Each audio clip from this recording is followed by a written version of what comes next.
Hello everyone, welcome back to my channel UPSC with Aspirant. In this video, I'll be sharing with you all my UPSC prelims sources and the sources which helped me clear UPSC prelims in my first attempt.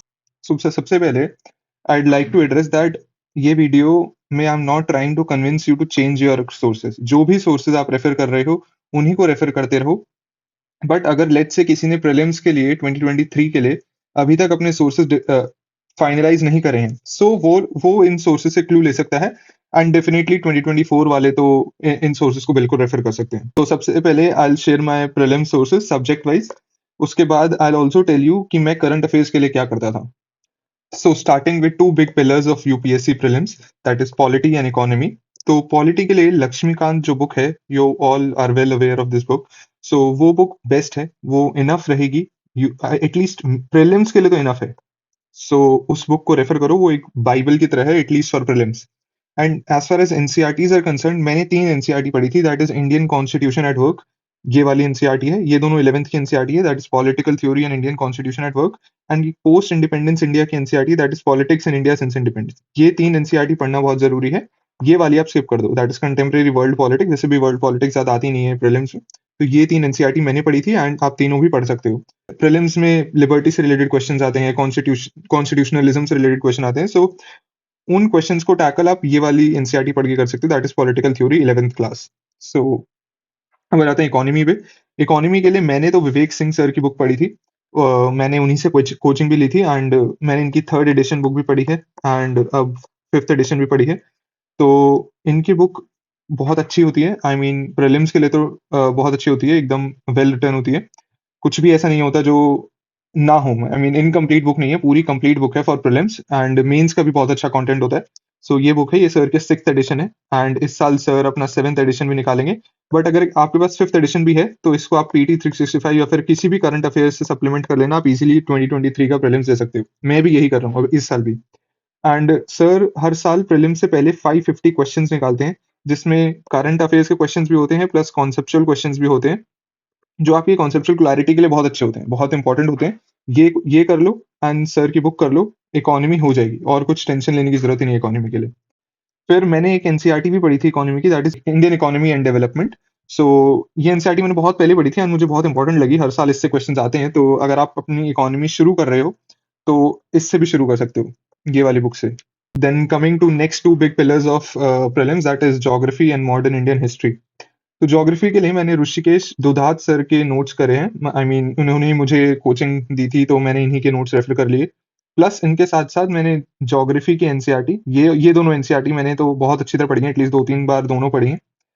But let's say आपके पास ये वाले notes नहीं है and कोई भी coaching के notes नहीं है, तो आप चारों एनसीईआरटी पढ़ोगे. सारी एनसीईआरटी आपके लिए फिर इंपॉर्टेंट है. प्लस एक मैं बोनस टिप यहाँ दे देता हूँ. अमित सेन गुप्ता करके एक यूट्यूब चैनल है, वहां पे इन्होंने पूरी एनसीईआरटी चैप्टर वाइज समझाई हुई है. एटलीस्ट ये दोनों तो समझाई हुई है, इन दोनों का मुझे नहीं पता, आप चेक कर लेना. बट ये दोनों एनसीईआरटी उन्होंने चैप्टर वाइज एक्सप्लेन करी हुई है. तो किसी को अगर लेट से एनसीईआरटी स्टफ लगती है ज्योग्राफी की, तो वो अमित सेन गुप्ता सर के चैनल पे जाके ये दोनों एनसीईआरटी चैप्टर वाइज समझ सकता है वहां पे. ज्योग्राफी आपकी वहां से सॉर्टेड हो जाएगी. मैंने इस साल भी मैं यही कर रहा हूँ, ऋषिकेश सर के नोट्स एंड फिजिकल ज्योग्राफी की एनसीईआरटी, ये मैं पढ़ता भी हूँ खुद. तो मेरे लिए ये दोनों चीजें सफाई हो जाती हैं, कर देती हैं ज्योग्राफी को.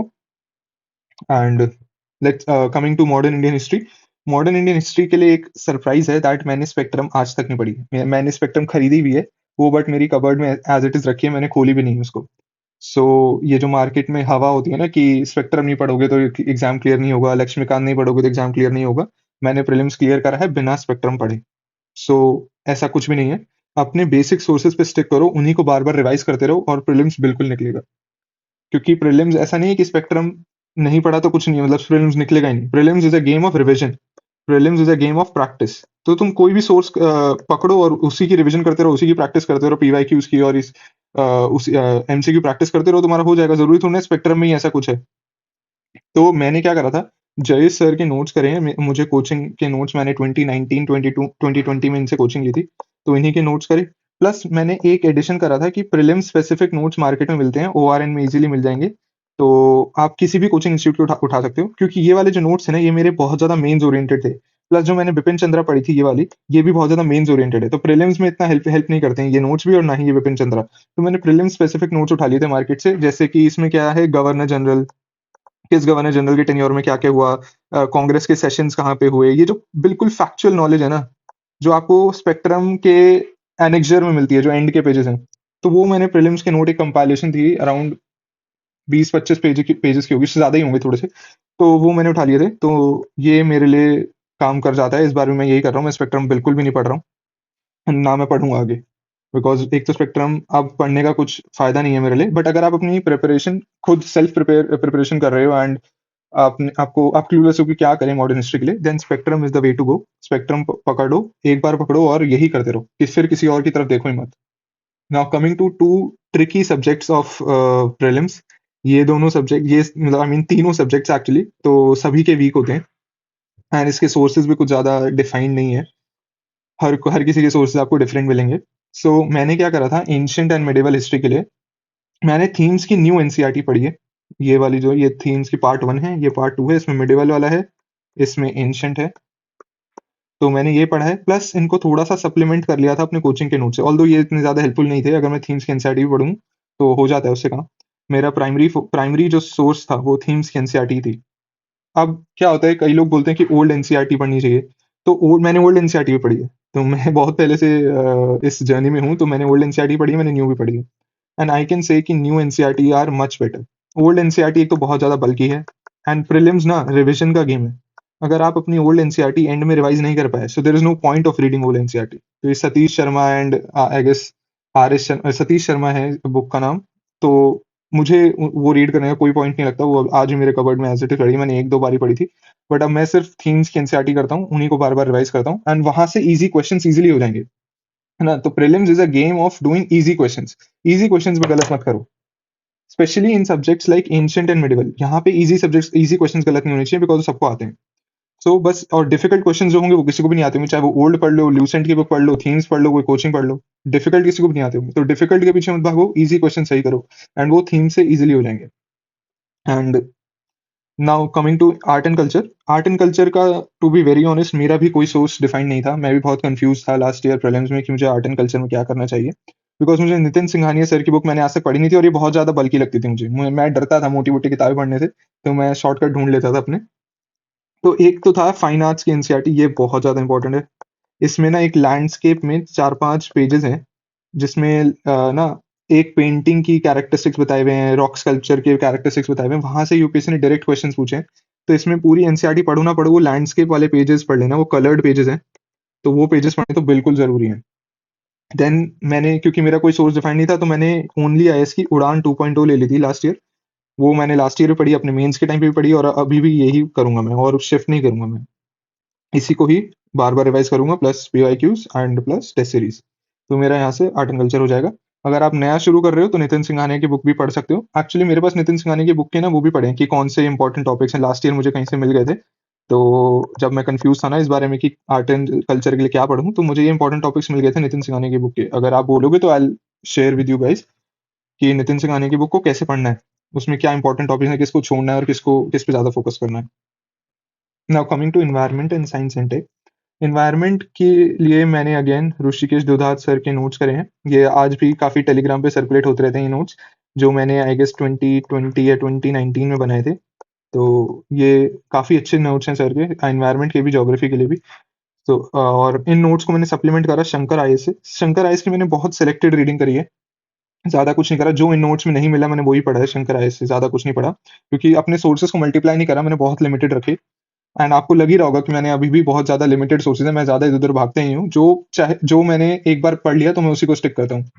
एंड कुछ जैसे गैप्स रह जाते हैं प्रिपरेशन में, तो मैंने उनको एड सारथी के मुझे नोट्स मिले थे last year, national parks, tiger reserves, कुछ मैपिंग के थे, तो वो मैंने उनसे सप्लीमेंट कर लिया था अपना एनवायरनमेंट का तैयारी। इन तीनों चीज़ों से मेरी एनवायरनमेंट हो गया था। एंड अगर आप नया कर रहे हो तो अगेन शंकर आईएएस तो है ही, या फिर आप पीएमएफ आईएएस भी कर सकते हो। इनके नोट्स भी बहुत अच्छे होते हैं। तो ये दोनों सोर्सेज हैं, अगर आप नया शुरू कर रहे हो और आपके पास ऐसा कुछ नहीं है, तो आप Shankar IAS and PMF IAS से कर सकते हो। एंड मेरे पास शंकर आईएएस का भी एक डॉक्यूमेंट है, जो मैंने लास्ट ईयर जो ये बताया ना, मैंने सिलेक्टेड पढ़ा था, तो उस डॉक्यूमेंट से मैंने सॉर्ट आउट कर लिया था कि कौन सा चैप्टर शंकर आइस में इंपॉर्टेंट है और कौन से नहीं है, कौन से आप छोड़ सकते हो। सो वो डॉक्यूमेंट भी है मेरे पास, तो I will soon make a video on Shankar IAS कि कैसे पढ़ना है, कौन से चैप्टर पे ज्यादा ध्यान देना है और कौन से चैप्टर पे नहीं देना है। तो ये आपको बहुत हेल्प करेगा प्रीलिम्स की रिवीजन में। So I will make a video on this. Now coming to science and tech. Science and tech भी एक ऐसा सब्जेक्ट है जहाँ पे आपको कोई एक डिफाइंड सोर्स नहीं मिलेगा, जैसे लक्ष्मीकांत हो गया, पॉलिटिका, स्पेक्ट्रम हो गया, मॉडर्न का। ऐसा कोई डिफाइंड सोर्स नहीं है साइंस एंड टेक में। बट इसको मैंने कैसे करा था, इसमें मेरा सोल रिलायंस जो एक प्राइमरी सोर्स था वो था current affairs, that is PT 365। आप मंथली भी कर सकते हो, अगर आप मंथली कर रहे हो तो focus on monthly current affairs के साइंस एंड टेक के पार्ट पे। एंड उसके अलावा एक आती है क्लास 10th की 12th की बायोलॉजी की एनसीईआरटी। सो जिसके पास मेडिकल थी क्लास 12th में उनके लिए तो बेनिफिशियल है, उनको तो पूरी एनसीईआरटी आती ही होगी अच्छे से। जिसके पास नहीं भी थी, आई वुड एडवाइस कि एक बार इसको पढ़ लो। मैंने भी पढ़ा था, इसमें क्रिस्पर cas9 वगैरह डायरेक्ट क्वेश्चन यहाँ से आए हुए हैं, तो इसको पढ़ना बहुत जरूरी है। इसके लास्ट के 4 चैप्टर्स इन्वायरमेंट कवर करते हैं, एंड बाकी की ये पूरी बुक साइंस एंड टेक के बायोलॉजी वाले पार्ट से डील करती है, बायो वाले पार्ट से। तो ये एनसीईआरटी बहुत इंपॉर्टेंट हो जाती है। सारे ना भी पढ़ो तो कुछ चैप्टर्स तो बिल्कुल आपको इसके एनसीईआरटी के पढ़ने चाहिए। लास्ट के 4 चैप्टर्स तो बिल्कुल पढ़ो अपने इन्वायरमेंट को सप्लीमेंट करने के लिए, अगर आपके पास ये वाले सोर्सेज नहीं है। प्लस साइंस एंड टेक के लिए भी स्टार्टिंग के चैप्टर्स में कुछ इंपॉर्टेंट चैप्टर्स हैं, वो तो बिल्कुल पढ़ने चाहिए, वो आपको पीवाईक्यू से पता चल जाएंगे। Then coming to this part, emerging technology. अब यूपीएससी क्या करता है ना, अगर आप पीवाईक्यूज देखोगे साइंस एंड टेक में, कुछ इंपॉर्टेंट टेक्नोलॉजीज होती हैं, जैसे मेटावर्स हो गया, या फिर लास्ट टाइम आरएफआईडी पे पूछा था, या फिर अपना 3D प्रिंटिंग हो गया। तो ऐसे क्वेश्चंस, ऐसे जो क्वांटम कंप्यूटिंग हो गया, तो ऐसे क्वेश्चन, ऐसे जो ये इंपॉर्टेंट इमर्जिंग टेक्नोलॉजीज है ना, इस पे यूपीएससी हर साल क्वेश्चन पूछता है, इनकी एप्लीकेशंस पे क्वेश्चन पूछता है कि कहाँ कहाँ ये अप्लाई होते हैं। तो इमर्जिंग टेक्नोलॉजीज की एक लिस्ट बनाओ, लिस्ट बना के उनको गूगल करो, उन पे एक बेसिक इंफॉर्मेशन जान लो कि भाई है क्या ये चीज, कि 3D प्रिंटिंग होता क्या है, 3D प्रिंटिंग होता क्या है, कहाँ यूज होता है, इंडियन गवर्नमेंट का कोई एफर्ट है या नहीं है। तो बेसिकली ये एप्लीकेशन से पूछेंगे, तो ज्यादा इन डिटेल जाने की जरूरत नहीं है। एक हर एक इमर्जिंग टेक्नोलॉजी का आपके पास एक बेसिक नोट होना चाहिए कि भाई वो टेक्नोलॉजी है क्या, करती क्या है, क्या क्या एप्लीकेशन है। बहुत basic note, 1 pager note easily बन जाएंगे। जैसे एआई को आपने पकड़ा, इसको गूगल करा और इसके छोटे छोटे नोट्स बना लिए, 1 पेजर में नोट्स बना लिए, बहुत हो जाएगा, उससे प्रीलिम्स का क्वेश्चन इजीली निकल जाएगा। सो ये हो गया साइंस एंड टेक हमारा। Now coming to current affairs. So current affairs बहुत इंपॉर्टेंट रोल प्ले करते हैं प्रीलिम्स में। At least 1/4 of prelims paper is current affairs. Although ये वैल्यू लास्ट 1-2 सालों में घटी है, बट एटलीस्ट 20 to 25 क्वेश्चन तो हर साल प्रीलिम्स में करंट अफेयर्स के आते ही हैं। सो करंट अफेयर्स के लिए मैं तो पर्सनली पीटी 365 को रेफर करता हूँ। बेस्ट है यही चीज, एक चीज कर जाओ और हो जाएगा काम। इस साल की पीटी 365 सारी रिलीज हो गई हैं, ये 6 तो एटलीस्ट रिलीज हो ही गई हैं। सोशल इश्यूज वाली आई गेस बची है, एंड गवर्नमेंट स्कीम्स बची है, वो दोनों इंपॉर्टेंट भी नहीं होती हैं। तो अगर आप मंथली मैगजीन कर रहे हो तो मंथली मैगजीन करते रहो, उसमें कोई इशू नहीं है। बट मैं पीटी सिक्सटी करता था, तो आई शेयर्ड कि मैं पीटी सिक्सटी कर रहा हूँ। सो अब पीटी 365 करने का भी एक तरीका होता है। अभी इस वीडियो में आपको ये बता देता हूँ कि प्रायोरिटी किस हिसाब से होनी चाहिए आपकी पीटी की। सबसे पहले आपको करनी चाहिए इकोनॉमी, फिर करनी चाहिए आपको इन्वायरमेंट, फिर साइंस एंड टेक, एंड फिर आईआर। ये दोनों अगर आपके पास टाइम नहीं है तो स्किप भी कर सकते हो। ऑल्दो आइडियली आपको दोनों करनी चाहिए, बट अगर टाइम नहीं है, रिवाइज लेट से रिवीजन में आपको लिमिटेड टाइम है और कुछ ही आप पीटीज रिवाइज कर पाओगे, तो इन दोनों को स्किप कर देना, है ना। अब लास्ट कुछ ईयर्स में ये हो गया करंट अफेयर्स। अब लास्ट कुछ ईयर्स में अपना current IR, that is international relations की वेटेज बहुत बढ़ गई है प्रीलिम्स में। लास्ट ईयर मैंने नोटिस करा 7 से 8 क्वेश्चन आईआर के थे, डायरेक्टली और इनडायरेक्टली। तो आईआर भी बहुत इंपॉर्टेंट है। अब आईआर कैसे करोगे, मेरा तो ऑप्शनल पीएस आईआर था, तो थोड़ा सा आईआर की हेल्प वहां से मिल ही गई थी। बट मेंस वाला आईआर एंड प्रीलिम्स वाला आईआर बहुत डिफरेंट होता है। सो आईआर को करने का एक तरीका है पीटी 365, बस, और कोई तरीका नहीं है। या फिर मंथली मैगजीन, अगर आप मंथली मैगजीन कर रहे हो तो वहां करो, पीटी कर रहे हो तो पीटी करो, कुछ और करंट अफेयर्स के लिए कर रहे हो तो वो करो, but current affairs he IR का एक तरीके से फाइनल सोर्स है, वहीं से होगा। कुछ एक्स्ट्रा स्टैटिक वैटिक करने की जरूरत नहीं है। इसमें से इंटरनेशनल रिलेशंस, इंटरनेशनल ऑर्गेनाइजेशन पूछ लेंगे, वो भी पीटी वाली जो कॉमन वाली होंगी वही पूछेंगे। जैसे मान लो इस साल G20 है, एससीओ समिट है इंडिया में, तो इससे रिलेटेड पूछ लेंगे, तो वो भी आईआर में ही आ गया ना। सो ये सब आईआर आपका यहीं से कवर हो जाएगा। तो यही सारे सोर्सेस है, सारे जो मैंने लास्ट ईयर रेफर करे थे, एंड इस ईयर भी मैं यही रेफर कर रहा हूँ। एंड इन्हीं सोर्सेस के बदौलत यू कैन से कि मैंने प्रीलिम्स क्लियर करा था last year. So yeah that's all for today. I'll meet you guys in next video. Thank you.